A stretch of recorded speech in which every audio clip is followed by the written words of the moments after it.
সেদিন ছিল ঈদের দিন। আমি মনস্থ করলাম সাগরদাড়ি যাব বেড়াতে। তখন আমার বাড়িতে ছিল আমার মেজ ভগ্নিপতি, আমার মেজ বোন। তারাও আমার সাথে যেতে চাইল। আর যখন তারা আমার পিছু লাগলো, তখন আমার স্ত্রীও বায়না ধরেই বসলো, আমিও যাব আপনার সাথে, আমাকে একটু নিয়ে যান প্লিজ। ঈদের দিন আমি কাউকে এড়াতে পারলাম না।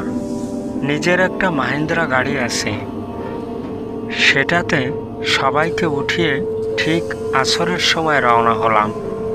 যেতে যেতে প্রায় 1.5 ঘন্টা সময় লাগে।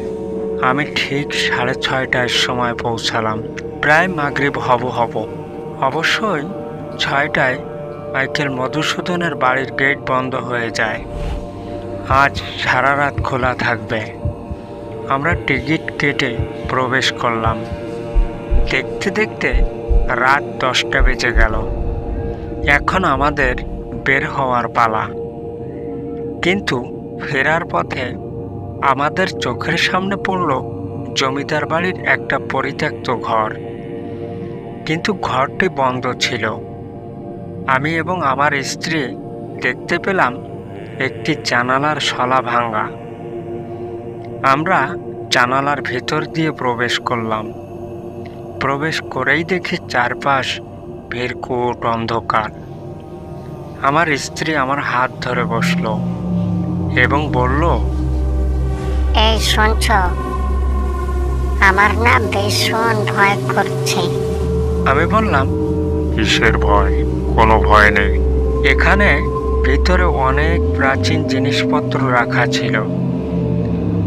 আমি আরো বেশ দূরে এগিয়ে গেলাম।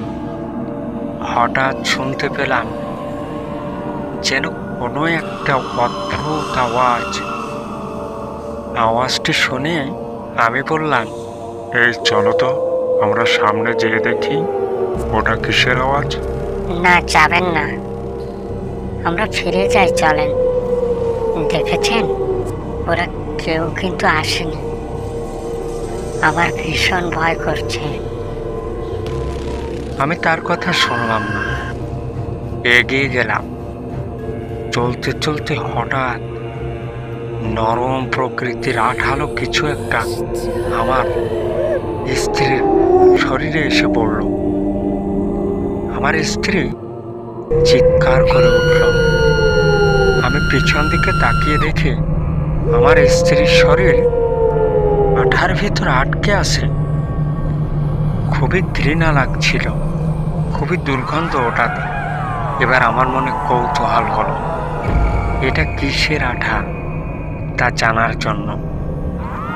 আমি এবার উন্মাদ হয়ে সামনে যেতে থাকলাম। আমার সঙ্গিনীও চলতে থাকলো সামনের দিকে।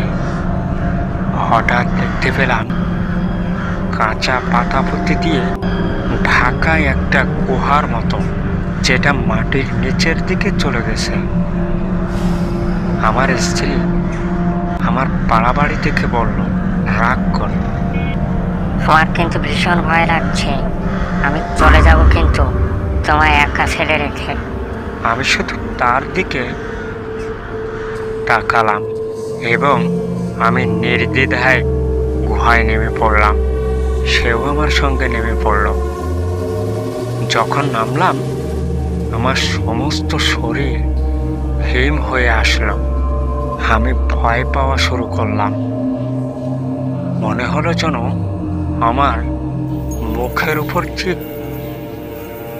কিছু একটা চলে গেল। এবার আমি ঘাবড়ে দাঁড়িয়ে গেলাম। হঠাৎ ভেতর থেকে একটা কান্নার আওয়াজ ভেসে আসলো। আমি ভাবলাম, এই গুহার ভিতর আবার কে কাঁদে? আমার স্ত্রীকে বললাম, তুমি শুনতে পাচ্ছ রিয়া? আমার স্ত্রীর নাম রিয়া। রিয়া বলল, হ্যাঁ, পারছি। আমার ভীষণ ভয় লাগছে। আর সামনে যেও না প্লিজ। আসলে আমার কি হয়েছে আমি জানি না, কেন যেন আমার মন শুধু বারবার সেদিকে এগিয়ে যাচ্ছে। কেমন যেন মনে হয় কেউ আমায় টানছে।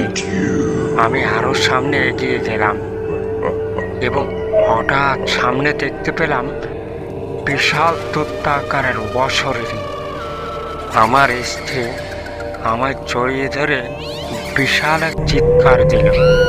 আমি তাকে নিয়ে ছটকে পড়লাম দূরে, ভয়ে কাঁপতে থাকলাম তার কঠোরাকৃতি দেখে। সমস্ত শরীর লোমে আবৃত, বড় বড় নখ। আমি জড়সড় হয়ে মাটি থেকে উঠে পিছন ফিরে দৌড় দিলাম। সে আমাদের পিছনে এক পর্যায়ে আমাদের আটকে দিল। দেখি মুখের থেকে সেই আঠালো নালা পড়ছে। আমি বুঝলাম যে ওই আঠা ছিল এই শয়তানের মুখের নালা। আমার কাছে ছিল পবিত্র আল্লাহ তাআলার নামের একটি লকেট। আমি সেটাকে সামনে ধরলাম, মনে হলো যেন তার মুখ ঝলসে গেল। আমরা আবার দৌড় দিলাম এবং বেরিয়ে আসলাম ঘর থেকে। সবাই আমাদের দেখে সান্ত্বনা পেল। তারপর আমরা রাতের আধারে আবার বাসার দিকে ফিরে আসলাম।